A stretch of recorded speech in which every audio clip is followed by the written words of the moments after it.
All right, we're on. Hi, I'm Debbie Lucci from William Raveis Realtors, and we have a Facebook Live today that is.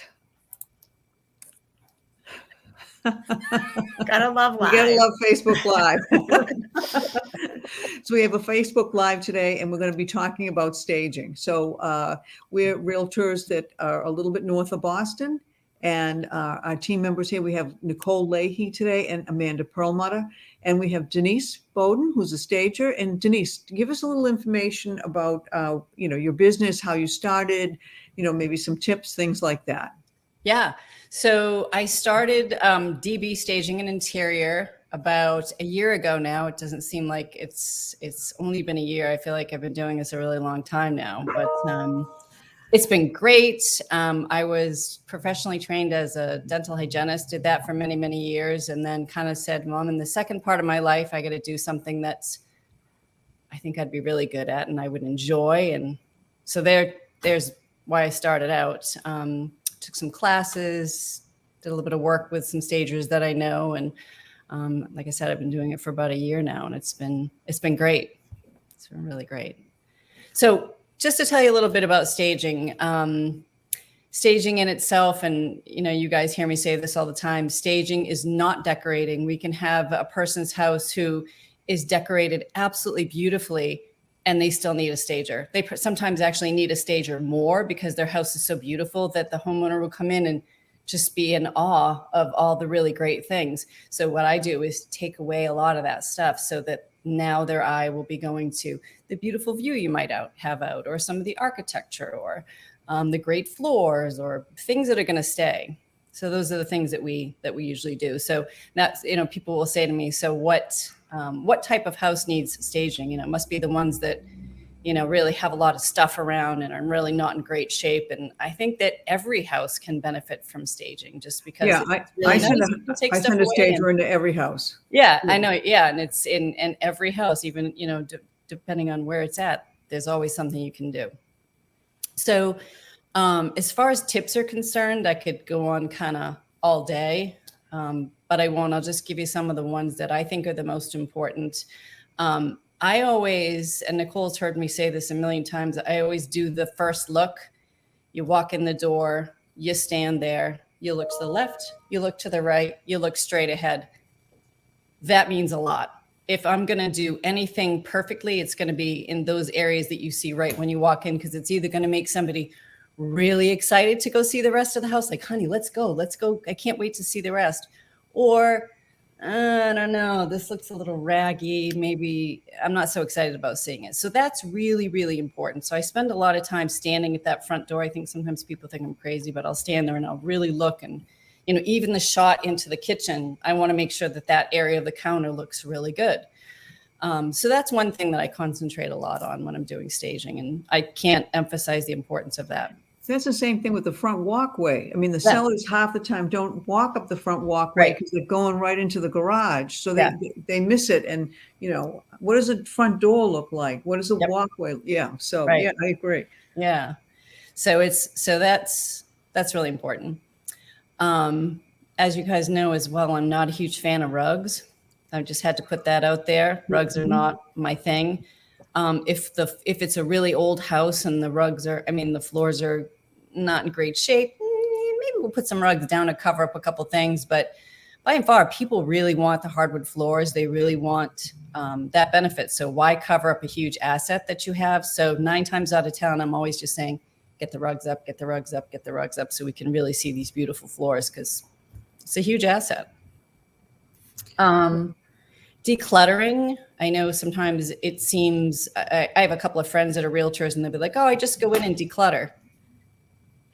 Okay, but you need to have some things too. And that's why I try to tell people, don't do anything until I get there. People will be like, oh, I've started pulling stuff out. And I'm like, no, just leave things there so we can, kind of tell you what's going on. Like bookshelves are a famous one for decluttering. Because people put their pictures and their favorite books and all those kinds of things. And that's nice. But again, I don't want them walking in the room, looking at your pictures from your different trips, or looking at some of your various tchotchkes that you've gotten from wherever you traveled, or, wow, these are really cool books. Let's keep it simple. We just have to put some benign things in there, nothing major, little cutesy things. I usually half the books. That's usually my thing, is like, let's just get rid of at least half of these books, and then kind of stack them in different, in different ways, so that it looks more decorative than like people wanting to look at it. Again, don't want people looking at things. Want them to understand that there's a cool built-in here, a cool bookshelf. That's it. I do the same thing with hutches. Hutches, people will walk into a dining room. I don't want them looking at your beautiful china. I don't want them looking at your really cool crystal. If it's a neutral china, I'll just kind of downsize everything and keep a few things per shelf so that it looks pretty, but people aren't looking in there to see what you have. So that's kind of the declutter situation. Let's see what else to say about declutter. I have a stat for you. Yes. And it's always very difficult to exactly say how much, if you stage your home, how much it's going to increase the value. Yeah. So we have a stat that we get is a general stat, and it says that the increasing, if you stage, is going to increase your home's value, your sale price 17%. Easily. Right. So we have an exact stat. Yeah. This year, we had a house that another realtor had, and she virtually staged a few rooms. Yep. And what happened is the sellers moved out. Okay, the house was vacant. The seller agreed to do about $6,000 worth of staging. The house was on the market with the other realtor for $855. They accepted an offer of $840. It fell through. So the sellers wanted to go with another realtor. They went with us, and we had some high-end photography done. And then we also, the sellers invested about $6,000 worth of staging with us. Okay, we brought a stager over, did that, and the house ended up selling for $930. Yeah. So that's $6,000 worth of staging and the photography, and just made them like $90,000. Now, I'm not saying it's always going to happen, right? But that's a real black and white type of thing. Well, go ahead. Well, that's when I'm talking to homeowners a lot. I kind of tell them, I'm like, that's why Debbie is so good at what she does, because she realizes that it takes a lot of people that are really qualified to get the house in the right position. Your photographer is amazing. He does beautiful work, makes things look so nice. I do my work. You're an expert marketer, so the team just comes together, and it just works. It just does. So you're pretty good too, because when the photographer's there, you kind of come in and kind of like tweak things here and there. Yeah. Yeah. And I'm a little bit anal with that. So I really, I'll have to be kind of dead somewhere in the woods for me not to be at photos, because I really like to go there and make sure it looks the way that I want it to look. And when you're staging too, you can't just say, okay, the room looks really pretty. I know what the photographer is going to be taking for pictures. So, sometimes people will say, well, what about if we did this or that? And I'm like, yeah, but I know this is the shot he's going to want. So this is what I want to look good, because if he's not going to take a picture over here, this is where he's going to take it. So this is where we really want things to look good. So I think also, us as homeowners, and I'm guilty myself. I mean, you walk in the room and you don't see things anymore. Yeah. So what happens is you go out a lot of times. I know my daughter will say to me, "Ma, you're over accessorizing." I mean, because I have these things that I bought, and sometimes you almost have to take them back out to realize. And I don't see it because I'm walking in and out of the house, and I know I just like those things. Yeah. But like when you're pointing out, like in the kitchen, when you first are in the foyer and you're looking directly at the kitchen, and you're probably pointing out a small area. Right. The homeowner most of the time doesn't even see that. No, they don't. Well, I mean, and I say this to people all the time when I go into their home. I'm like, please don't take offense to any of this. If I sold my house tomorrow, I would get someone else to come in with a fresh set of eyes and stage my house, because I love the things I have up. I love my personal touches. I love my photos and my things that I've collected over the years, but that makes me happy. But it's not going to be showing my house in the best light. So So what do you And- think about family photos?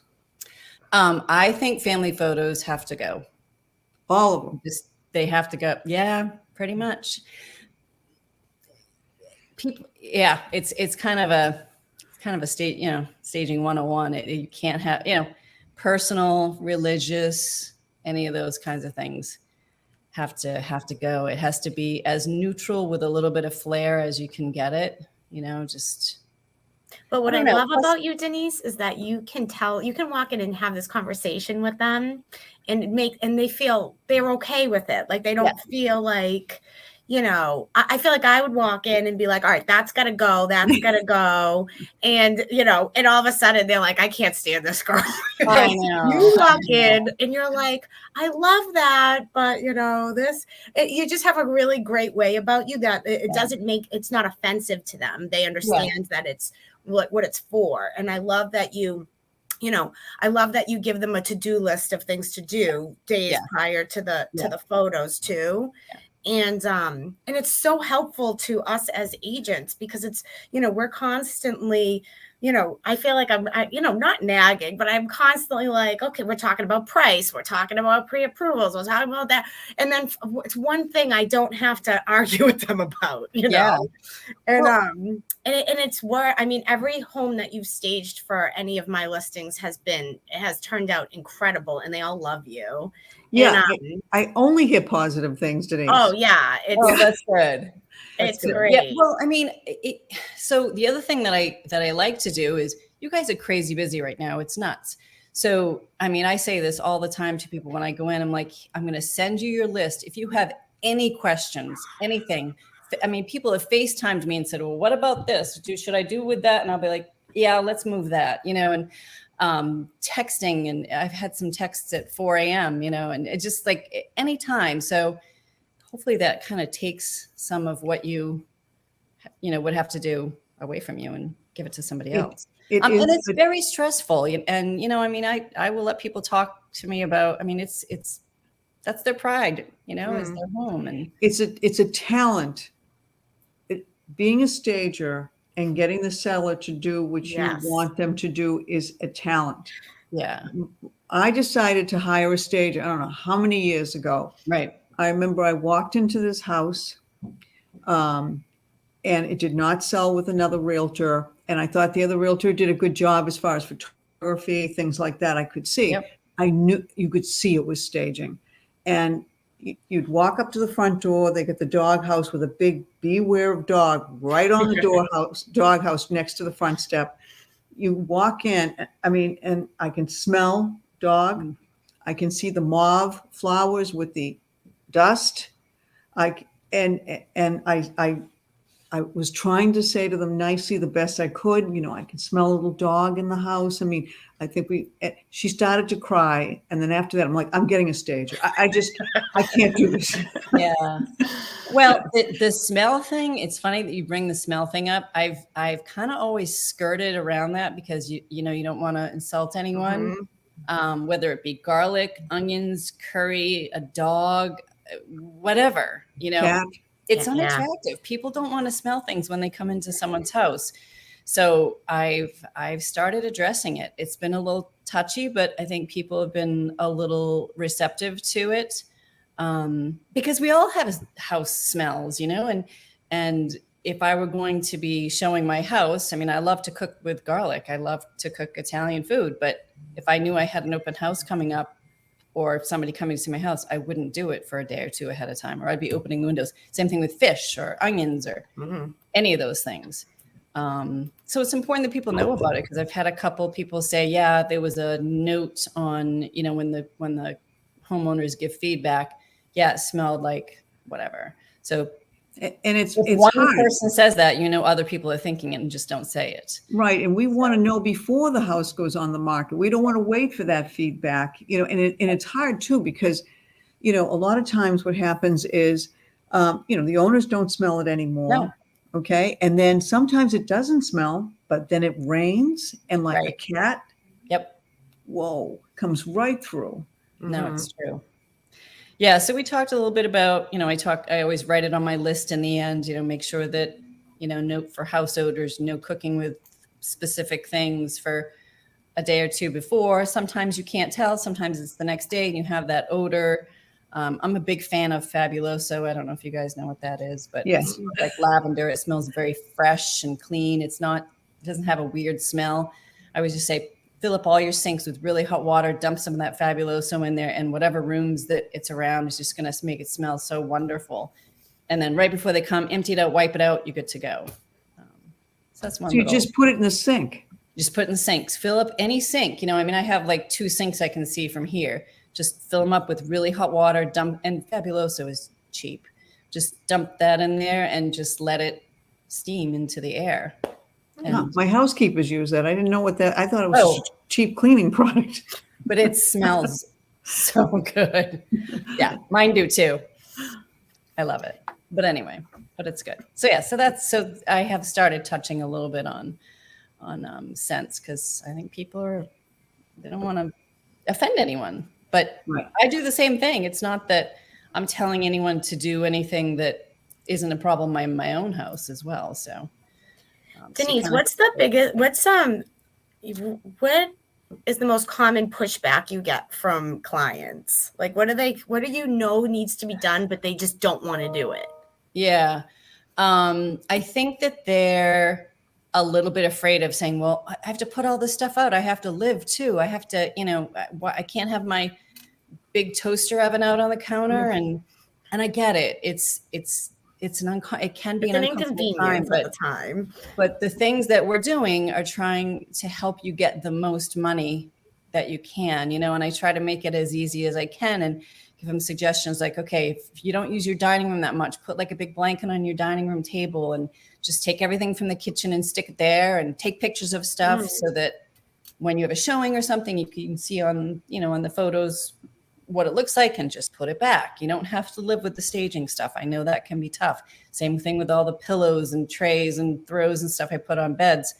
Take it all off, stick it in a closet somewhere. And when you have a showing, just look at the pictures that you took of how I made the bed, just make it up. Mm-hmm. But in this market, if the house is staged well, priced well, right, it should go in a weekend. Absolutely. And it would make such a huge, like I see people for the pictures, they take the dog pen out of the kitchen, and then for the showings, they get the dog pen back into the kitchen. I mean, it's just. I don't see that stuff. Yeah. That would make me cringe.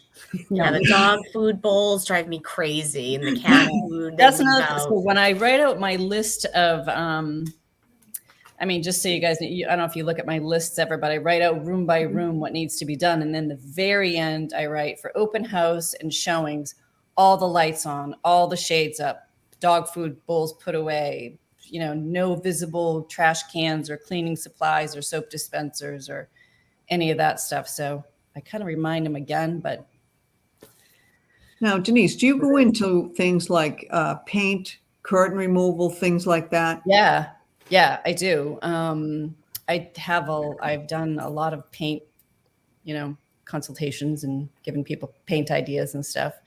That was probably one of the other things I have in here too, is that in most cases, we take the curtains off unless they're brand new, small, unobtrusive, and you can stick them kind of on the sides.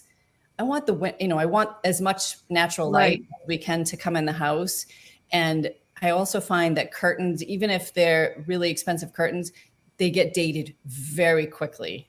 I mean, you can buy a beautiful thing of, have really expensive curtains, and within a couple of years, they're already outdated. Mm-hmm. Right. So it doesn't take long. So that's one thing we don't want, is to have something that looks really outdated.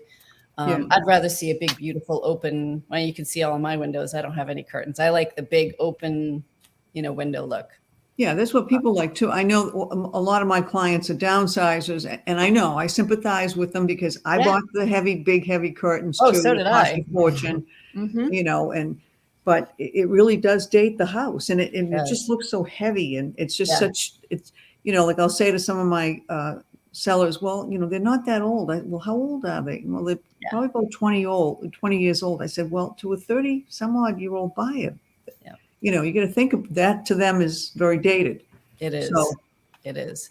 Plus we want, I don't know, we want as much sunlight as as we can get. You know, we live in New England and the days are short, so we want to have a lot of sunlight available to our rooms. Right. That's one good thing as well. Denise, one of my other favorite tips that I actually use all the time when you're not there that I stole from you. Yeah. Is when they're decluttering their house, getting it ready for sale. Yeah. I always tell them, I go, this isn't a time for you to like be holding, like if you're going through your closets, it's not a time for you to be like, am I going to fit into these jeans? Should I escape them? Like I tell them, I go throw all your stuff in a box and go through it later on. Like, you know, this isn't a time for you to be like, you know, am I going to use this again? Or like, get rid of it. Like just put it in a box and deal with it later on. But you have to like, especially with the short periods of time we have usually between getting ready for photos and listing, it's like pack all your stuff and just store it for now, you know? No, it's true. I mean, people have a hard time doing that though. They want to look at their stuff. Yeah, they're like, what can I get rid of? No, we're not doing that. Well, that's the other thing too. I mean, it helps so much if we can have a little time. And I know a lot of times that's not possible. Yeah. But if you're thinking about selling at all within the next year, I mean, call us. We'll, you know, we can, it'd be so much easier than rushing and you know. No, and it's true. And I have kind of seen, and you guys can attest to this. I'm not sure if I'm talking out of school here because this is not my forte, but I think that a lot of homeowners are looking for houses that they don't have a lot of work to do. It seems like that's is that more of the trend? Oh yeah. Go in and have a huge fixer upper. So this would be the great time now to be having someone like me come in and give you paint consultations, telling you which curtains you need to have done, taken down, because a lot of times homeowners will think that they're really prepping for their house to go on the market, and they're spending money in areas that really isn't going to make that much of a difference versus places where, okay, this is this is your budget. Let's do this, and this, and let's not worry about that because that's not going to give you and it takes time too. I mean, if they need to hire painters, don't wait 2 weeks before you're going to put your house on the market. I mean, because everybody in the spring market, everybody wants the landscapers, the painters, the roofers all at once. Yeah. Or lighting. Lighting is another one that I've been finding a lot of too. And now you can find on Wayfair or Home Depot some really beautiful lighting for like $100. Right. Can we please just remove that one and put a new light up, you know, in the dining room? The bulbs are important too. A lot of people have the old yellow bulbs, and you know, if you just switch them out to the white bulbs, it makes such a big difference in the lighting in the house. Or just make sure there's a bulb in every socket. Oh yes. Basic things. Yeah. From a staging perspective, is it easier for you to work with a declutter type scenario or an empty house type scenario? They both bring challenges. You know, if there's not a lot of stuff in the house, then you're like, okay, how am I gonna? Because you want to have, because I don't have large pieces of furniture, so I don't deal with that. But sometimes I'll try to just even put something basic. Even so, if there's not a lot of furniture in the house, I like to try really hard to show intent of a room. Whether it be like, hey, you can make this a little study, or you can make this a workout area, or you can make this, you know, a guest bedroom or whatever it is. So that's a challenge. But then there's the challenge of a house that has a lot of stuff. And sometimes people don't really want to move their things, or they can't, or they don't have storage or things like that. So that can be difficult. And I don't like having a lot of furniture in a lot of rooms too, because, you know, that's how we live. I mean, I have a big sectional. I love having everything cozy and it looks wonderful. And I have my guests over and everybody has a place to sit and look at each other and stuff. But when you're staging, I would probably take some of my furniture out so that the room looks bigger, so that it presents a little differently. So that, you know, when you walk into the room, you don't see the back of a couch. You would see the opening into the room. So I would say that each situation has its. You know what's amazing too is how COVID has affected staging and the different rooms of now what's a priority in comparison to before. Yeah, no, it's true. We set up a house, I remember, on Reservation Road in the Andover, one of the stages, and this was a while ago, but when COVID was hitting, we set it up as a classroom.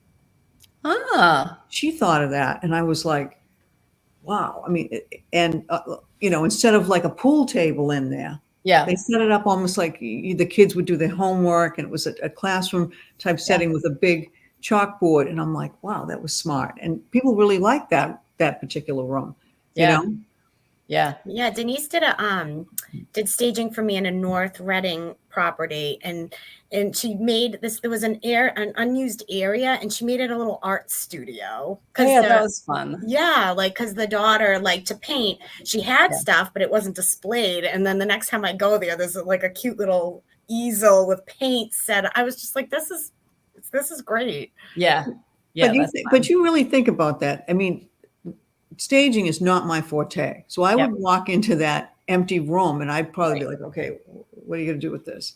Opposed to you just handing it to the client and saying, look at this. This is a great use of this space. Right. Not everybody has the vision. Right. Well, and I think a lot of times too, I particularly like if there's like a bonus room or a finished basement. A lot of times people walk in and go, this is really great space, but what do I do down here? So even if you just have like a little tiny area that has like a couple of yoga mats and some water bottles and some rolled up towels and, whatever, just to make, I could have a little workout area over here. And then it could be like a little game area over here, put some games on a table with, some chairs and a deck of cards and, just kind of giving them like, okay, there can be separate little spaces, some things you can do down here. Showing people it doesn't mean that's what they have to do to it, but I think a lot of people are kind of like, this is great space, but what would we do here? Mm-hmm. So it just gives them some ideas. Yeah, and I think the whole moral of the story is that it's not just about making it look nice and showing use of space. It equals out to a lot of money in the grand scheme of things. Huge, 100%. It's a lot of that's what people don't understand is that like, oh, this is going to cost me money and blah. Well, guess what? It's going to make you so much more money than just doing it as is. Right. Well, a lot of the people that I deal with would say to me, well, I don't know how the buyer wants it done. If you're doing painting or making certain changes like that, I don't know how the buyer wants it done. Why don't we just leave it like that and let them do it? Right. But, you have these buyers that are young, they're busy. They don't want to deal with it. They don't want to they don't have the time. They get the money, but they don't have the time. They'll write the check if you get it. And paint is I think it's like one of the best bangs for the buck. It's huge. It's huge. So what are the popular colors these days? So I would say probably over the last year, it's changed. It used to be like everybody wanted gray. Every shade of gray was the way to go. The trend now is going more to like a grayish. We still see a lot of gray, but it's warming up a little bit. And it's getting more into, we're not in the beige market yet, but it's moving a little bit, a lot more earthy tones, a lot more. Do you have a perfect color? Like I know there's like Revere Pewter, there's agreeable gray. Is there a color that is? So my favorite color right now, and it seems to go with a lot of stuff, is called Pale Oak by Ben Moore. Who has that? Ben Moore, sure. Ben Moore. I love Ben Moore colors. It is what it is. Yeah, it's it can look gray, sometimes, and it can look beige sometimes. It's just a really soft, pretty. It's just I saw somebody's house with it. And I was like, what is that color? And she told me, and I'm like, I'm gonna use that. That is the perfect color. It hits everything. It sounds like it's a beautiful, beautiful color, and it's really soft. I think a lot of times, a color can just look really. Like this, I'm gray or I'm beige, but this one just is soft.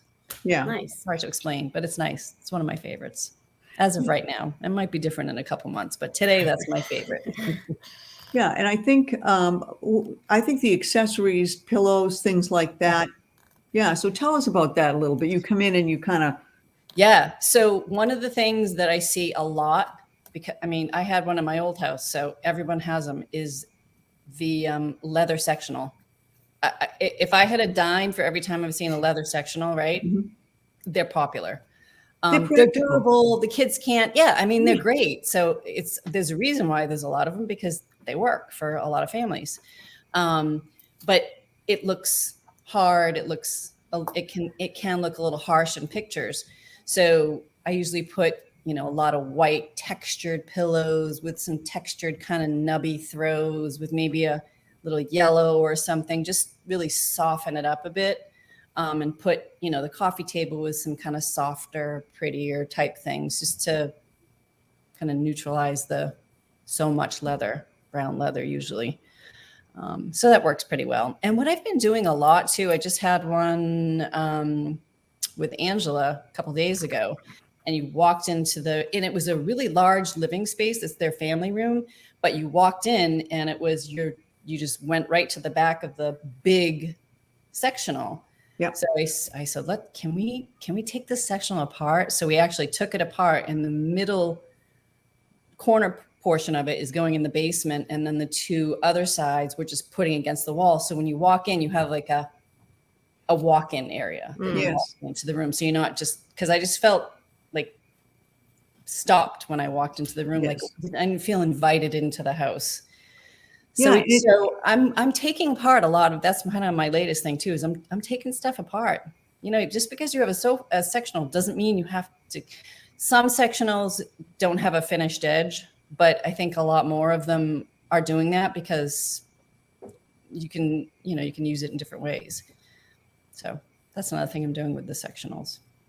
Now, do you have any more questions for Denise? I don't think Let me see so. if there's anything really important that I wanted to bring up before no, the cooking thing was the one big one. Oh, Should white. they take down their signs that say live, laugh, love? Well, I don't mind like one or two of them. Some houses have like every room has a bunch of them, and I get confused. So, what do you want me to do? Do you want me to live? Do you want me to relax? What do you want me to do? Now, you mentioned white. What do you? Yeah. Okay. So you probably noticed I use a ton of white bedding, white pillows, white flowers, white table runners. I love all kinds of white things.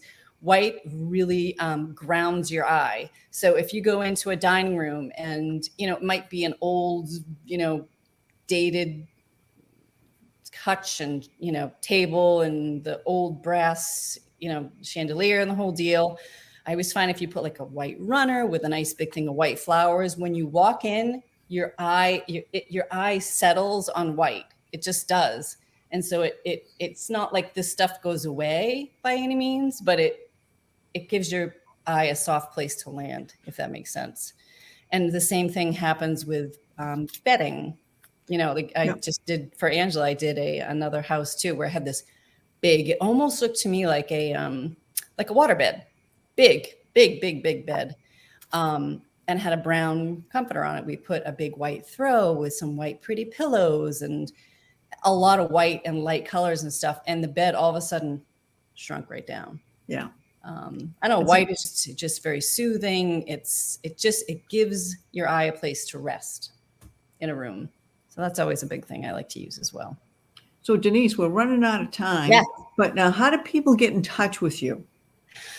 Well, they use you as a realtor, and then they get me. No, I'm kidding. So I do have a website. It's dbstagingandinteriors.com.